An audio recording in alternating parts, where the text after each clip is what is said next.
And so that's why I try not to come from a place of being judgmental or angry or frustrated. I have a lot of friends and family in my life that aren't vegan, and I still love them. And I don't, you know, I don't want to come from this negative place of them thinking I'm judging them.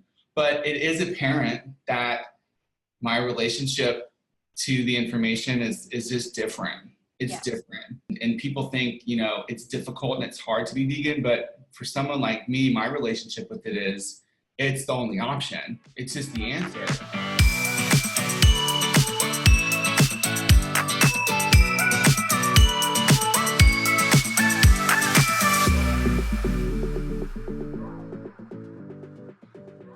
Hey guys, welcome back to The Vegan View. So today we have the incredible Timothy from Mississippi Vegan. I'm kind of fangirling a little bit because I'm a huge fan of his blog and his Instagram. He has some really incredible, not only recipes, but photos of the recipes. He's such a talented photographer and we're so excited to have him on the show. So thank you so much for being here.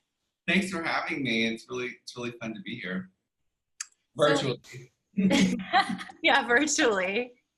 So you've been vegan for quite a long time, like 13 years, I think it says on your blog. Yeah, I need to update it. 14 years. So wow. It's easy because I went vegan when I was 20, and so it's easy for me to keep track. So now I'm 34. So yeah, it's been 14 years. Wow. What inspired you to go vegan back then? Oh man. Well, it's funny because when I first went vegan, I didn't really know what the word vegan meant. I didn't really know that I was doing it, but I was trying to eat healthier. And so I was starting to eat more raw, like I was starting to eat a high fruit diet.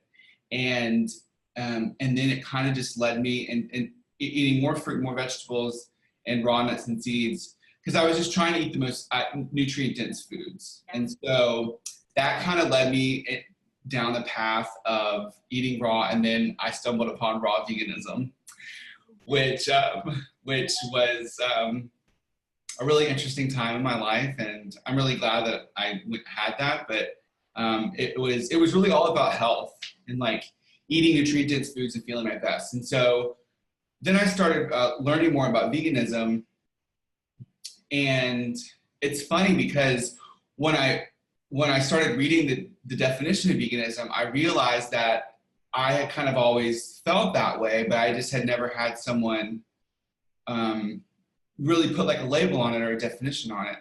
And so then when people started talking more about, you know, ethical veganism and animals, I started doing research because, you know, I had never seen videos of factory farming, and I had never seen, I mean, they do a really good job of hiding it from you. Yeah. They really do. And I think most people haven't seen the videos. And most people don't want to, you know? But I did. I was like, okay, so I was eating healthier, basically eating a vegan diet. And then I realized that I could use this word to describe eating a diet that is, you know, the foundation is plants and mushrooms. And when I started to look at the factory farming videos, it was overnight that I was like, oh, I can use vegan now as a way to represent how I feel in regards to not hurting animals. Because at that moment, it was like, oh, if you love animals and you don't want to hurt them, then veganism is the answer. Yeah.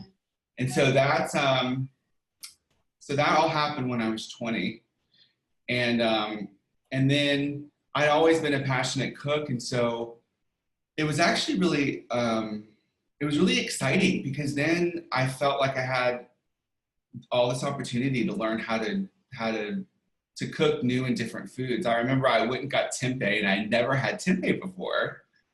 And when I was like 20, and it's like, it's so funny to me that, because it's like such a staple in my diet now, but it's so funny to think like, wow, it took me until I was living on this earth for 20 years to like finally enjoy tempeh.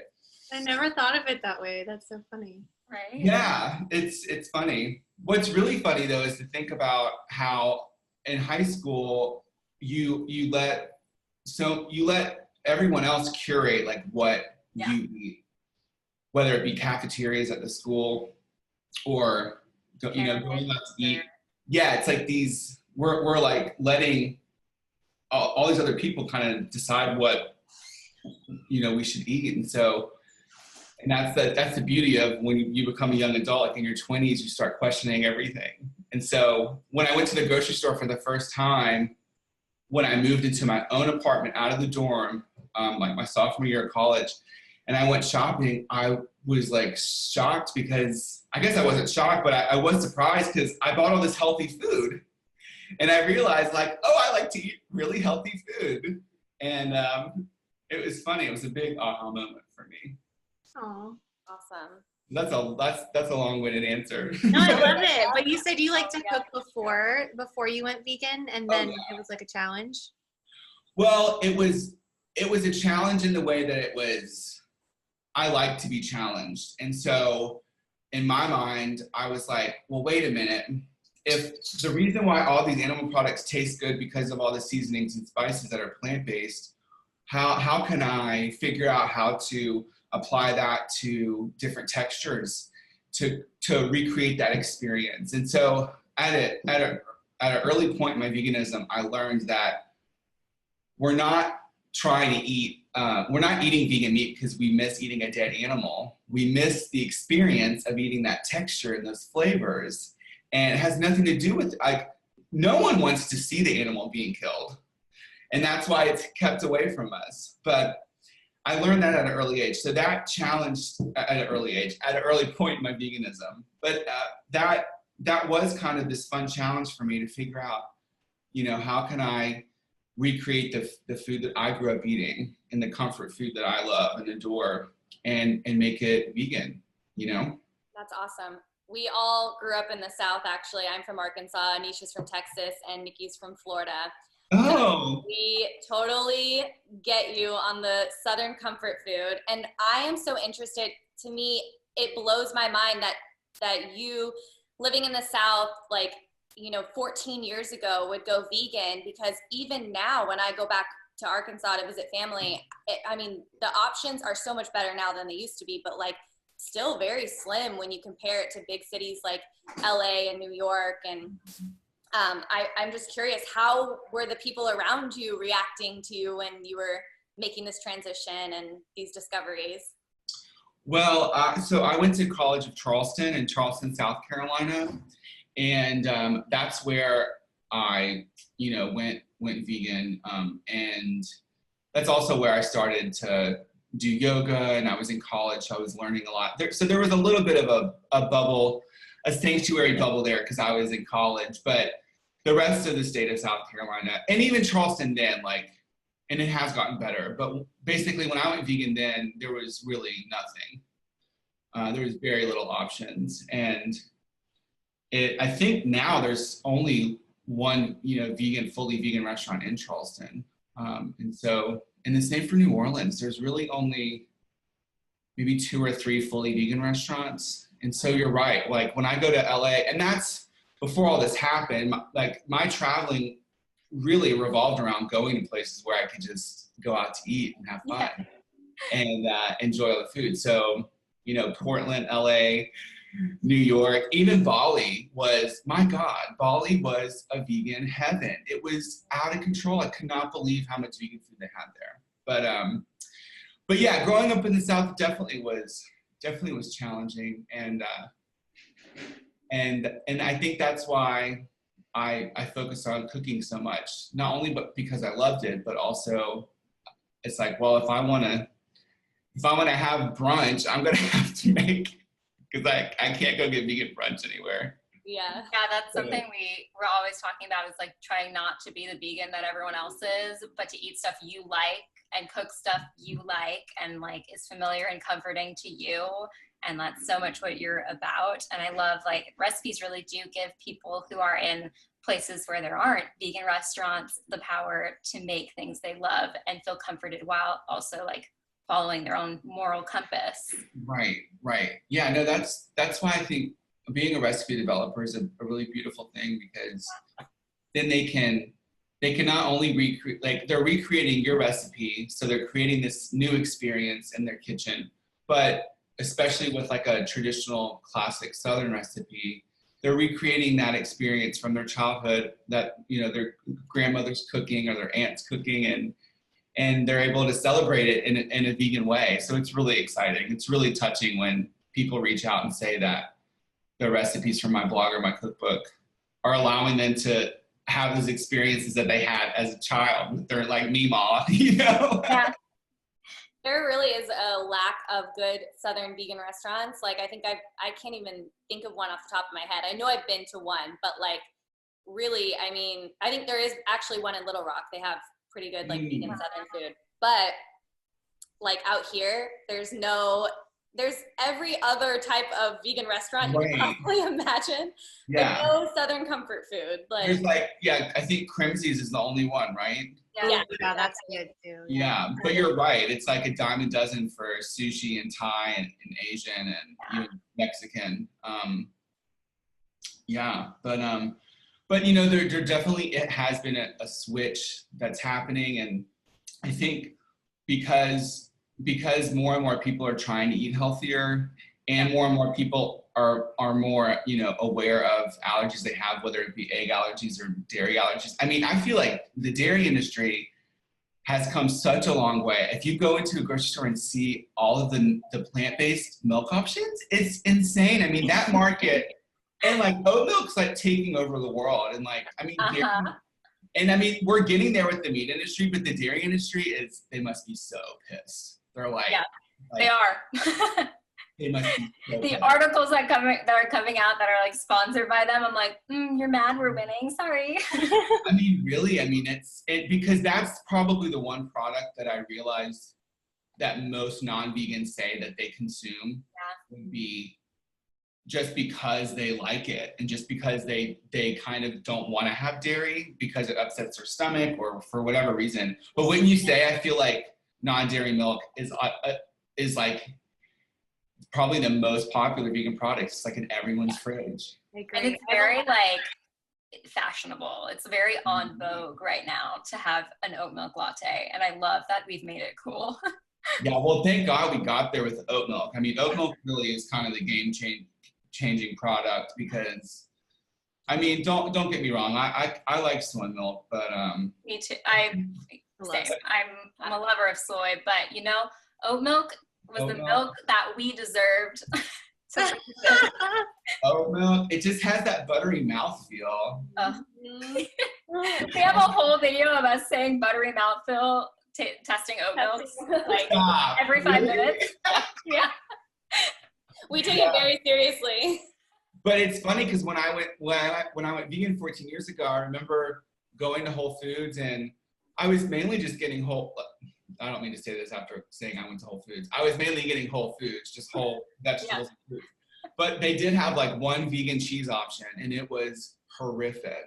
They don't even have it on the market anymore, but I remember getting it and trying it and being like, I guess I'm just never going to have cheese again. Like, yeah. You know. It used to be really bad. But now it's gotten better. I know. Have y'all had the BioLife aged white cheddar? Yes. The aged white cheddar? Yeah, the mature. We did a mature cheddar, yeah.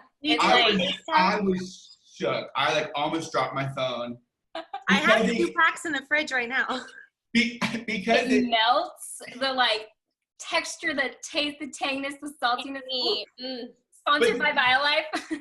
What's exciting, and what I want anyone who's watching this, what I want them to be excited for, is this is where we're at now.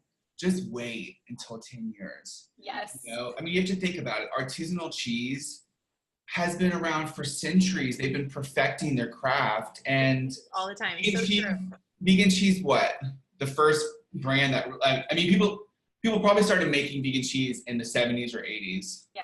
So we haven't had that long, and we're getting there. I know, the progress is so amazing. Yeah, because I still want a vegan mozzarella that's like the bounty. I know there's some on the market, but they're not like. But they don't like have that cheese pull viscosity, like they melt. You I know? want the bounce. Mhm. Gotta have that bounce. I know. Watch it come out like next month. Oh, that would be amazing. Tim, we did a taste test on this channel that was specifically the best cheese for grilled cheese, and we did it blindfolded, so we had no bias, and the BioLife mature cheddar won by a landslide. Yeah. Yeah, like it was literally a blind taste test because we were just like, what is this? It's the perfect amount of saltiness and tanginess and creaminess. And it's almost like a sourness. It's Mhm. yeah, it's brilliant. I just shred it onto pasta, and I made a quiche this morning with it, and Ooh. I have a great quiche recipe on my blog. There are many things I would do to eat a quiche made by you. Yeah. It was actually it's kind of a janky recipe, but I think I might share it on my stories. But it's like a breakfast quiche, and so you guys know the like square hash browns. Yes. Yes. So it's The best ones. Oh. So it's square hash browns chopped up, the Beyond sausage, like it. breakfast sausage, that chopped up, and then I put a shallot, I put some fresh herbs, I put the mature mature cheddar, and the just egg, and I bake it in a crust, and I also put grits in it, like little dollops. I know. So guys, it has hash Can browns. you tell like we're all from the South? Like just this reaction to what you're saying. We're like, yes. I know, it's that recipe that like a Southern grandma would make. Yeah, It's yeah. like, Oh yeah. breakfast quiche, casserole. Yeah. I'm gonna go to Cracker Barrel and have some. Like Totally. But like it really does. It has grits, sausage, hash browns, and cheese, and I want it. I ate 3 instantly pieces. watered when you said that. Yeah. Well, it's good. It's rich though. we like As rich. it should be. We're okay with that. Did y'all see that meme where it's like making fun of a vegan diet, and it's like morning like a smoothie, lunch is like celery sticks and a handful of nuts, and dinner's like a big bowl of cashew cream pasta with like sardine chicken strips, and then like roasted broccoli. It's just like it's like during the day it's like keep it really light, and then at night it's like and 2 scoops of All like the things. ice cream. Yeah. Funny. So true. I love Okay. how much of a foodie you are. Like you can tell, like you light up when you're talking about food.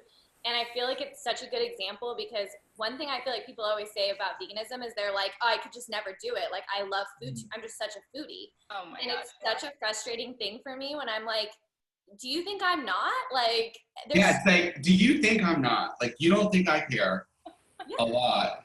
And it's true. I remember when I was 20, and it's so funny, and I'll tell you the kicker, but when I was 20 and I first went vegan, and I went to my friend's house, and her mom was a fabulous cook, and she always had delicious food.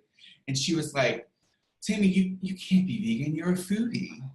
And I remember her saying that and looking at her being like, what makes you think I'm still not a foodie? Like, you think I threw all that out the window? And guess what? She's vegan now.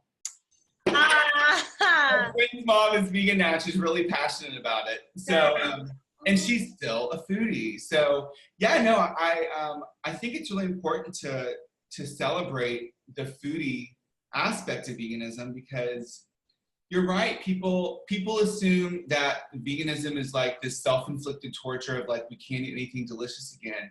And it's like, we're all like, have you seen my Instagram? Have you seen my friend's Instagram? Have you just been on Instagram? Just look at #vegan on Instagram. And it's completely changed how everyone perceives it. It's like, we are so busy talking about and eating delicious food. We don't have time to worry about what we're not eating. Like, if you want to talk about why I don't eat animal products, that's fine. But like, I'd rather talk about what I do eat, and I'd rather celebrate what I do eat. And it's a celebration. That's really what it is. It's a celebration. Yeah, it's such a good thing you're doing. Like, why not come at it from such a joyful, celebratory perspective? Because it's like the feeling you feel when you're eating good vegan food and it's doing something good for living things. Like, that's just all synonymous and happy, good stuff. Like, sharing that joy is so important. Yeah. Well, it also, like, you know, at the end of the day, and these are hard conversations to have, but and we've already touched on it, but you know, we don't want to hurt animals. When we see videos of factory farming, we get upset and we don't want to support it. And then furthermore, we just don't want to support the idea of exploiting animals just because we can, just because we're human. So if we can make delicious, fun decisions that don't support that, then that's what we're going to do. I love It's that. so easy. It's so simple to me. And I think that 98% of people are vegan deep down. Like, I think everybody just nobody wants to hurt animals. It's just a matter of like making that connection and then like making sure your actions follow that. Yeah. It's true. But you know what I've learned? I've learned that at the end of the day, when you're fully vegan and you're really confident in your veganism, it's like we almost have this different DNA structure, because I talk to other people and they're like, well, I don't want to hurt animals. I'm like, well, have you seen a video of factory farming? They're like, no, I don't want to see that. But I feel like vegans have that cell that's like, wait, I do want to see it at least once or twice. And because it makes me so upset, I can apply that to my life now. But what I've learned is most people they just don't care. They just don't care enough. And we were having a conversation, like Nikki was talking about all these pigs that are dying because of the meat shortage and everything going on in the world right now. And we were wondering, like, what is it about us that makes us so passionate about like doing that work and about like knowing what's going on and speaking out against it? Like, we always are like contemplating what was that thing that made us flip the switch. Yeah, I think everyone just has a different relationship with how they perceive information. And so that's why I try not to come from a place of being judgmental or angry or frustrated. I have a lot of friends and family in my life that aren't vegan, and I still love them. And I don't, I don't want to come from this negative place of them thinking I'm judging them. But it is apparent that my relationship to the information is just different. It's different. And people think, it's difficult and it's hard to be vegan, but for someone like me, my relationship with it is, it's the only option. It's just the answer. And so I made that decision so long ago, and I have moved in such a strong and positive direction that, there wasn't this like wavering time for me. And I know everyone's different. Everyone has a different relationship with it. Some people really struggle with going vegan.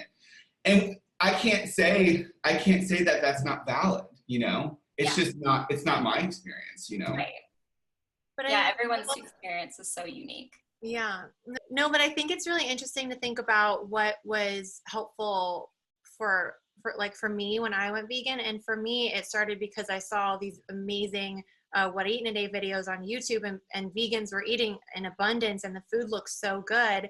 And I think that's one thing that you do so well, is you make the food look craveable. I don't think anybody would look at a picture of one of your recipes and think like, oh, but I would really miss the meat. It looks so decadent and beautiful. And I think that's really a form of activism. I think that's such a good representation of the vegan movement, is using the skills that you have and the artistry that you have to share veganism in a way that is literally digestible for people. Like you might not be able to convince someone to try vegan food by showing them the hard truths, but showing them a bowl of pasta with melted cheese on it, they're going to be a lot more receptive to that. And I think the work that you do is so powerful because of it. But I wanted to ask you about the way that you present your food, because your photography is insane. Oh, you're so good. It's bonkers. How did you get started with that? I literally want your food photos in my house. Like, I would put them on my wall. They're so beautiful. They're so stunning. Oh, what a great Zoom meeting. Just a little boost that I need. You're here to be everyone's hype man, Well, I'm fortunate because when I went to college, I majored in studio art. And so I have a strong photography background, and I had already been shooting photographs. My dad gave me a camera when I was a teenager. And so I had been shooting, and I'd always been really creative. And so when I started my food Instagram, I had a friend who told me, because like I said, I had always been cooking. And so even when I was because I moved to New York after college at Charleston, and I was trying to be an artist, and I was working so many different jobs, but I was always cooking my whole life. I'd always been cooking, but then I was starting to make work, and I was an artist, and I was selling work with a gallery, and I'd always been cooking, but I never thought about applying the creativity and the passion of creating art to food. And so when I started my food Instagram and people started asking questions about the recipes, I realized that I now have this opportunity to truly be a vegan activist. And creating food that is inviting to everyone, and it just food that looks so good that anyone would want to eat it. And I realized how powerful that was, because people are drooling over vegan food, talking about vegan food just because it's delicious and they want to eat it. And if they want to learn more about why I'm vegan, then I invite them to do their own research. And I feel like that's the best way for someone to explore it, instead of me telling you what's wrong with what they're eating. Yeah. Like, why don't you eat this delicious meal? And if you like it, then you can do your own research. And so, but yeah, so when I started food styling, and I started loving food styling because I'm like an artist through and through, I realized that this was a really important opportunity for me. And so that's really what happened. It just kind of, one thing led to another. And then, because I was tapping into that and it was a passion of mine, and I was having fun while doing it, it eventually led me to a literary agent reached out and was like, I think that you should have a cookbook. And so it was just crazy, because I had never thought about being a cookbook author. And then at that moment, it just like made sense. It's like, of course I want to write a cookbook. It's like, I can now make art that can be printed in a published book, and furthermore have a recipe that's attached to the photograph that can then come to life. Maybe not as pretty, but it can still come to life in someone's kitchen. And in retrospect, it's the most artistic thing that I could have ever done, because it allows this beautiful experience to just happen for people all around the world. So it's really, really touching. I love that. That's so funny. So many of our cookbook author guests are like, I never even thought of making a cookbook. And it's funny because I could never even imagine them not making a cookbook, because their content is just so beautiful and so like enriching to the vegan community. It's funny, like you really made something people needed, and that's why like so many people are successful. Yeah. Yeah, it's funny because I think that's what Instagram has allowed for all these creatives. It's allowed people to, because when I started out, I just was creating something that I wanted to for fun. I was working so many other different jobs. I never thought it could be a way to make money. I just thought of it as a way to share my work. Yeah. And so, and that was the most important step, was having fun doing what I love. And because I did that, it allowed me to grow my audience, and then opened up all these other opportunities. Yeah. And I think that's happened for a lot of bloggers. And I think that's why blogging has become this huge career for people, because it allows them to be their own boss and to be their own creative director, It's really cool. Blogging has so many different like aspects that we don't even think of. When someone's like, I'm a blogger, Nikki, I know you wanted to touch on this, so if you want to talk. No, I was going to say, I really like on your About Me section on your website, how you really lay out what a food blogger does in a day, and like all the different hats that you wear, that you're a writer, that you're a food stylist, that you're a photographer, that you're a recipe developer and an influencer, and all of these things are encompassed under the umbrella of food blogger. And I think it's so important that I feel like I'm always explaining what I do to my friends, on a one-to-one, sort of interaction. But I love that you put that on your blog to really say, like, this is a job, this is what I do. It involves all these different things. Because I think as a blogger also, like, a lot of people just don't really know what you do. And I think it's so cool to speak up and be like, this is an amazing job. but it is a job, and I have all of these skills and You have I skills. utilize them in these different ways. Like I wish more people felt more Privy to that, right? Well, yeah, it's this weird balance because people almost just want me to be this like happy, you know, bubbly Southern gay guy with a beard who makes delicious food, which I'm happy to be that, and I'm happy to do that. But when you start to reveal kind of like the behind the scenes, a lot of people are interested in it, but I think some people almost like, you know, they kind of just want you to be like this kind of like magical figure, this creature. And it's funny because people are like, how are you always in such a good mood? I'm like, girl, like I go through so many different struggles. Like I'm a human too. Like I'm not gonna be the one to go on my stories and start crying because I had a bad day. But no, like that's fine if people do that. But you know what I mean? Like my brand is about talking about food and moving into the direction of growing food and gardening and stuff. And so, but the point I'm making is you gotta have to keep that balance. And so I do try to tell people though, like this isn't a hobby, this is a job. And like running a blog and having a website, I've had to learn so much of the back end stuff. I mean, I didn't know what SEO was a few years ago. I didn't know what, I didn't know how to monetize a blog. I didn't really think about web traffic. I didn't know how to, you have to learn how to negotiate with brands, and you have to learn how to read contracts, and you have to learn, I mean, there's just so much to the back end. And so what I try to explain to people, and what I think my audience at this point knows, is that I'm basically, you know, running a magazine, except it's a digital magazine and it's on Instagram and my blog, but I'm the creative director, and some people have, you know, different people under them that help them create the content, which is fabulous. And some people have people to help them create recipes. I don't have that. I'm in charge of all of that. I do, well, before all this happened, I do have an assistant who helps me with organizing and cleaning the kitchen, which is amazing.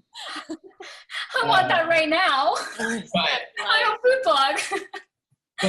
but yeah, I think people now more than ever are learning that bloggers have a lot on their plate. And I think that's the one thing I learned, is that if you outsource wherever you're not that strong in whatever area you're not that strong in, you can outsource. And so that's why I have a web guy who, because I was using Squarespace, and if you start blogging, you'll quickly learn that if you want to be a professional food blogger, you have to use WordPress, which I didn't know, but I started Squarespace and it was great for me.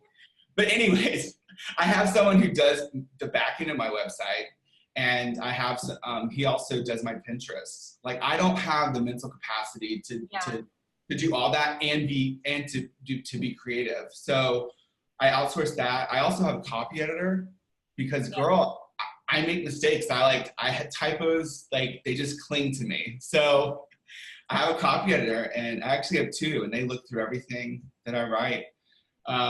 And so, but yeah, it's definitely like a machine with moving parts. It's not huge, but it's definitely a team of like, you know, it's me, my assistant, two copy editors, web guy, and then I have a manager for my sponsored content. So that's 6 people. I love that. I'd love to know how you come up with your recipes and what the development process is like for you, because I think your recipes, first of all, I love that they all kind of fit under the, oh my God, me too. That is so funny. I literally have that exact legal pad. That's so funny. Costco, baby.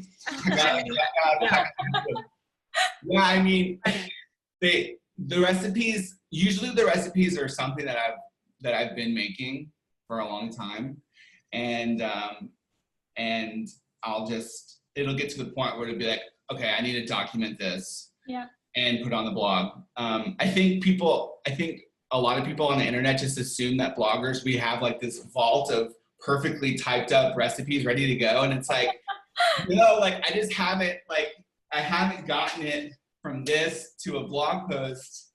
And the conundrum is I don't love computer work. So, but I'm the only person that can do it. But but yeah, the process is definitely, you know, writing it down. I think early on I was like, I'm just gonna like write it down once, make it, shoot it, and that's it. And it really doesn't work that way. You really have to make it once. If you can get a shot at it, great. But that's really like the first go round. Then the second time you make it is when you're really documenting it precisely. Yeah. Then the third time is usually when I make it exactly as it's written and I photograph it. And hopefully by then I can get it to the blog. But some of the recipes go on to the fourth or fifth round. And at that point, I'm like pulling my hair out, like, is this even worth it to share this? But then I'm also like, I've worked this hard, like I gotta get it out. Like the flaky biscuit recipe on my blog, it's like, it's a very technical recipe. Like you have to like do lots of folding and layers and cutting it. Yeah, biscuits are like tricky. It's a thing. Yeah. But I'm glad it's on the blog. And if someone really wants to do it and have this like beautiful layered biscuit, they can get it. But I also say in the blog post, like I have 2 recipes in my book and it's literally dump everything in a bowl, use an ice cream scoop on a pan and that's it. And so, but anyways, back to the question. Yeah, so usually it's anywhere between 2 rounds and 5 to 6 rounds of making something and documenting it. And then pushing it out. Where do you get your inspiration from? Like, do you watch cooking shows? Is it from restaurants you eat at? So I watch cooking shows and cooking videos on YouTube constantly. I mean, constantly. Like I am always on YouTube watching, whether it be celebrity chefs or homemade house videos of like, you know, a granddaughter filming a 80-year-old grandmother making biscuits. Like I just am constantly digesting all of that and learning that way. And I do the same with gardening too. Like if I'm growing all these different things and I just hop on YouTube, I'm like, the best way to grow eggplant, you know? So if I get stuck on a marinara, I'm like, let's watch 10 videos on Italian women making marinara and then I kind of pick and pull. But yeah, so I would say I'm inspired by that, but I would say, and you should see, I have like a list of probably 100 recipes that are just like titles. And those are just kind of like hanging out. And so I'll pull from that. But you know, I guess sometimes it splits. Like, for instance, I follow this girl, Earthy Andy on Instagram, and she's like this beautiful Hawaiian mom, and she made pancake cereal where you put like pancake batter in like a little bottle and you make little mini pancakes.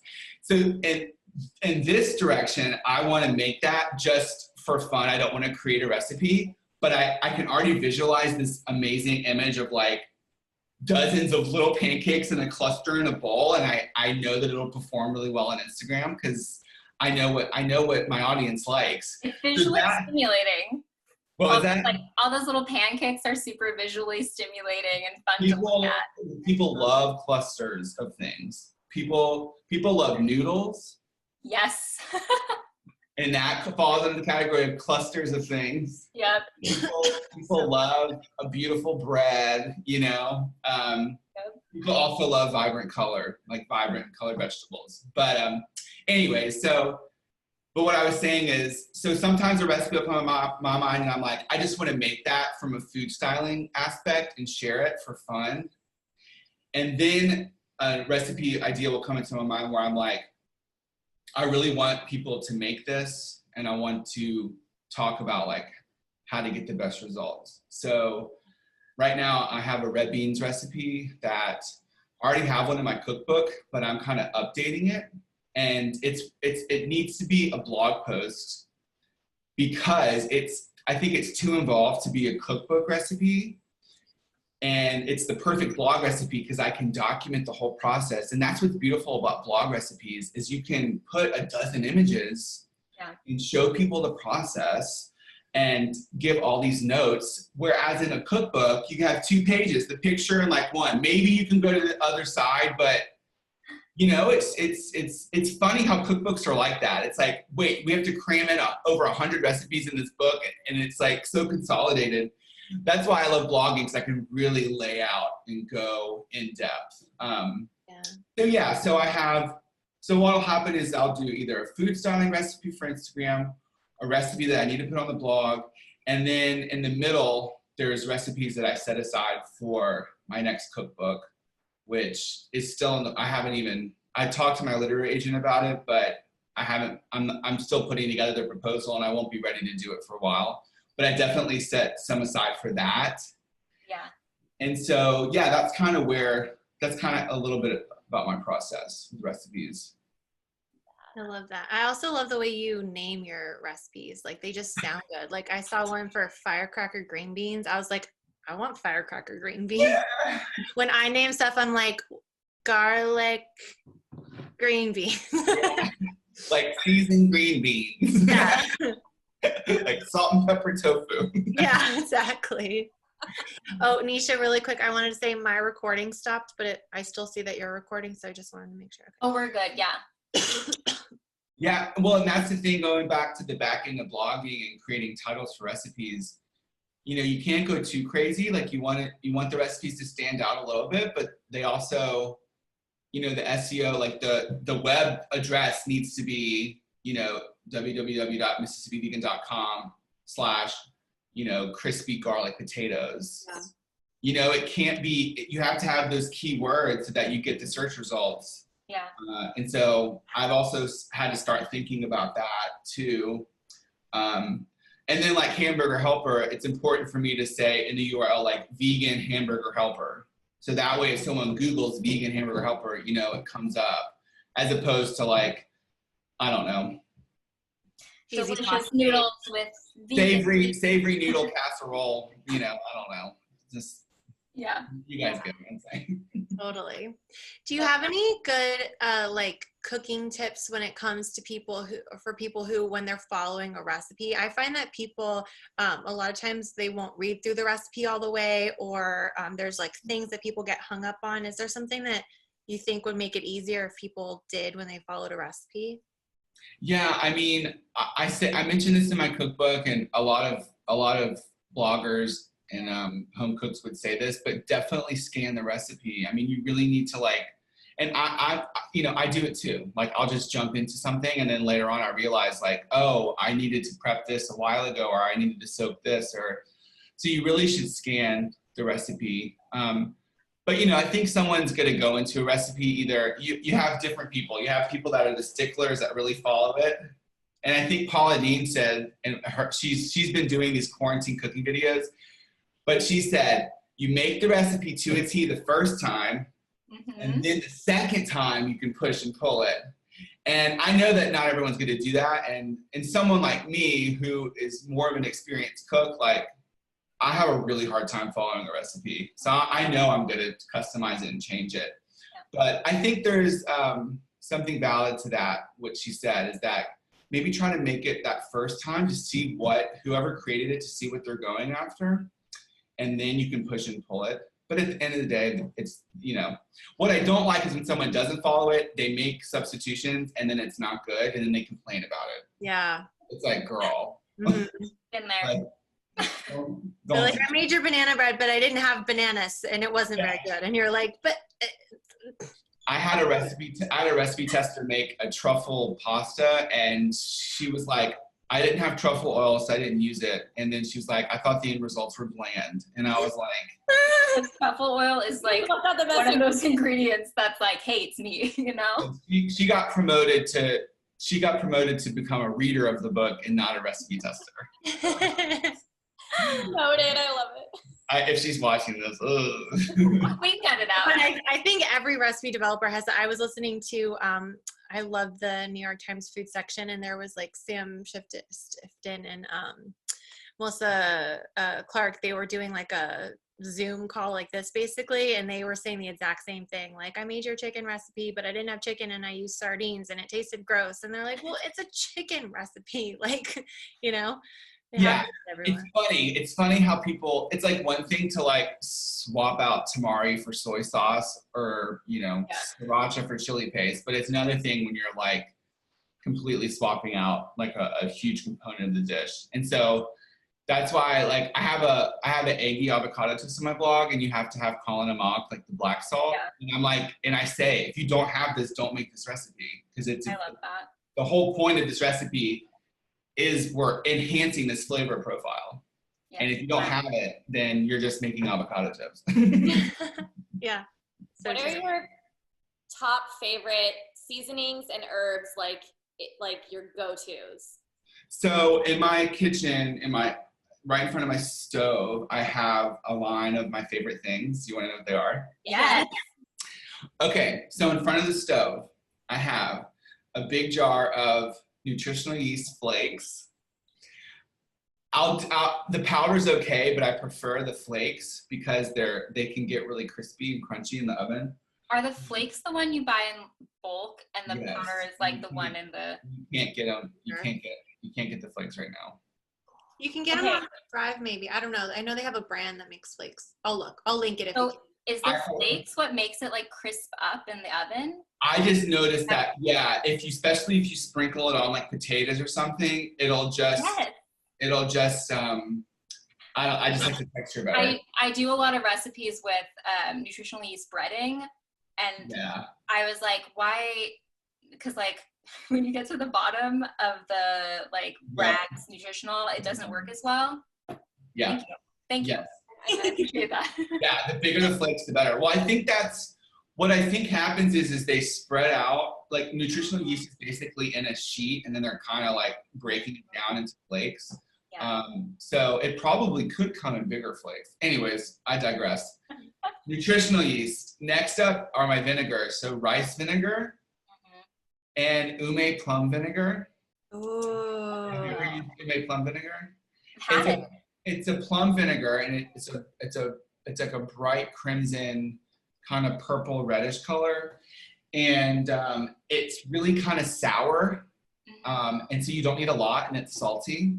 So it's a double whammy because it's not just a vinegar; it's also salt, and the salt's already like dissolved, so it's like a liquid. So it's, girl, if you put that on top of anything, it will just completely like bring it to life. It like wakes it up. So that's that. So then I have Just like inserts into cart. You had me at salty and sour. get two on Amazon. You can buy two at the same time. And then I always use freshly ground black pepper. Yes. Yep. And then I like to always have like kind of like a more exotic black pepper, like a Vietnamese peppercorn or a Szechuan peppercorn. And I usually have that close by, and that way I can kind of just try something new. Then I have really good olive oil for whatever you would want to use olive oil for. And then for the high heat situations, I use avocado oil. Mm-hmm. So I have those. And then the last thing is sea salt. So What kind of salt are you using? Are you using like sea salt, kosher salt, like Coarse, iodized? Actually, right now, what I'm using is actually I either use sea salt or pink Himalayan salt. Okay. I don't use kosher. I never really have, and I don't use like the iodized salt. I usually just use either plain sea salt or Himalayan. Also, Malden salt. Yeah, I love Malden salt. Which is that flaky salt. That flaky. Oh, that's the flaky so salt. good on cookies. I need that. And I've switched. I used to use a lot more liquid smoke, but I've kind of switched to using smoked sea salt now. Yeah, we have I some just of feel that. like it's maybe a little bit of a healthier option. I never use like a ton of liquid smoke, but if I really think about what it is, I'm like, I don't know, smoked sea salt's a little bit more appealing, but I still use it. Smoke. There's like I can throw in like, I love crushed red pepper flakes. I put those in everything. And tamari is another one that is just, it's like you either have salt or you have really flavorful salt. So which one are you going to use? Yeah. So I always put a splash of tamari in everything. Do you have a favorite or a few favorite brands of olive oil? Because I noticed you said good olive oil. Well, I do like that California olive oil. I think that's really cool. Well, And then I get specialty olive oil from, when I lived in New York, there's this place called the Filling Station in Chelsea Market. Guys, they have these infused olive oils, and they have a Tuscany herb infused olive oil, like a roasted garlic olive oil, I want. a lemon olive oil. But infused olive oils are from like a really good, like kind of, you know, like any kind of bulk setup olive oil place like that. Usually have a truffle oil and they have different infused olive oils, but usually they'll have a good one. But I took a olive oil course when I went to Croatia, and like they teach you all the things like an olive oil sommelier would learn, and something really important for like looking for a good olive oil is knowing it's single source and then processed and packaged the same place it was sourced, and that's Totally. it's a singular olive. yeah, because you can If see, that helps. if you look on some of them, it's like product of Greece, you know, South America, Spain. You're like, wait a minute, what's going on here? Like they don't even have that there. They don't grow olives. Mhm. But yeah. Oh my God, do you want to know the best olive oil though? Yeah. Yes. It's stupid expensive, and every time I get it, I use it so quickly I can't. It's like I feel so bad. It's smoked olive oil. How do you spell it? My Well, boyfriend loves hold that on. stuff. Oh my God. You know, it's in Yeah. a teal bottle. I have it on my website under my products. It's a smoked olive oil, and here, let me just see if I can pull it up. Can y'all still see me? Yeah. His Okay. isn't in a teal bottle, but smoked olive oil is like, my boyfriend's really into bread baking. Oh, I see. There's a lot of different types, but there's one on Amazon, and it's in a baby blue bottle, like a teal, like baby blue greenish bottle. But where'd you guys go? Oh, there you are. But yeah, and I'm sure I just Googled it, and a ton of different brands came up. But yeah, talk about that little extra hit of flavor, that the smokiness, because it's not like, it's a different kind of smokiness. It's not like liquid smoke or smoked sea salt. It's like this It's like a subtle, buttery, dark, rich, yeah. Oh, I want that. No, I want. Oh, so. I want the bottle. The bottle sounds pretty. Because the bottle's Ooh. super, and that when it's on your kitchen counter, like people It's cute. I'm looking it up right now. walk in, they're like, ooh. Is it this one? Yeah, that's it. I want that. We'll link It's it below. expensive. You don't need a lot. That's the kind of finishing olive oil. It's so much for so little. I know. Worth it, whatever. There's a restaurant here called Fig and Olive, and they do like an olive oil. It's like a little tray that has a few different sections, and they'll put like a Greek one, a Spanish one, an Italian one, and then they give you rosemary focaccia to dip, and you can really taste the difference when you taste olive oil side by side to taste like how fruity one is, and one of them's a bit more bitter. I think one of them's Greek. I don't know. Bitter and It's really peppery. fun. The Yeah. peppery ones. That's what I suggest that to anyone who's learning to cook, is to try that, not only with like olive oils, but vinegars and salts and peppers. It's really fascinating to like have like, you know, white wine vinegar, rice vinegar, ume plum vinegar, and then apple cider, and just like tasting a little sip of each one. Yeah. And you really start to see like, oh wow, this would be better with this, and this would be better with this, and you know, it's important. And so I recommend doing that with all condiments and spices, really. I Yeah. love that. I know. have an Indian spice kit video where I talk about like regional spices, and I totally agree. Every individual spice, I'm like, smell it, like taste the flavor, so you can intimately know what it tastes like. So when you're cooking, you can be like, that's missing. Mm-hmm. Yeah, So important. it's such a good tip. Yeah, hot tip for me. Hot tip. You're full of hot tips. I love this. Well, I don't shut up, so it's like you get me talking, and it's like I'll just keep going. We love it. Ta-da! Right. Beautiful. So we would love to know what your favorite recipe is from your cookbook. Okay. You have one. So I would say that my classic gumbo is probably like the most meaningful recipe to me, and so it was like one of the first recipes that people asked for, even when I was in my 20s, like before I even knew I was going to be a cookbook author. So that's why it's special, because it's like I finally like put it. It's like in a cookbook. But people love that recipe, and a lot of people have made it. And then like the recipe that I tell people to make first if they get the cookbook is the roasted cauliflower, just because it's really easy and it's just really satisfying. It's cauliflower, and the marinade has mustard and lemon zest and nutritional yeast and garlic, and it just is really bright and delicious, and it's super easy. So those are the two that I like to point out. Nice. Cauliflower is so underrated. I know. I mean, cauliflower now I feel like has just like become like, I mean, people are making everything out of it now. It's like people are making bagels out of cauliflower. It's like, how did you, like, what? But yeah, it's a special vegetable. It really is. It's really versatile. Yeah. Yeah, and when you bread it and deep fry it, my God. We know. Guys, oh my gosh. We eat a lot of fried cauliflower. Yeah. A lot. You know, and I'll say too, like I've roasted cauliflower, like trying to like fry in the oven, and it's hard to get that texture of like when it's like breaded and deep fried. Yeah. You want to like cook it at a high heat pretty quickly, so that it still kind of keeps its firm texture. You know what I mean? Yeah. Yeah. But anyways, yeah, big proponent of fried cauliflower. Same. You know, my favorite. Yeah. Okay, so where can people find your cookbook? So my cookbook is available online. Obviously, most people are going to just hop on Amazon and order it. If you wanted to, you could call your local bookstore and you could order it through them.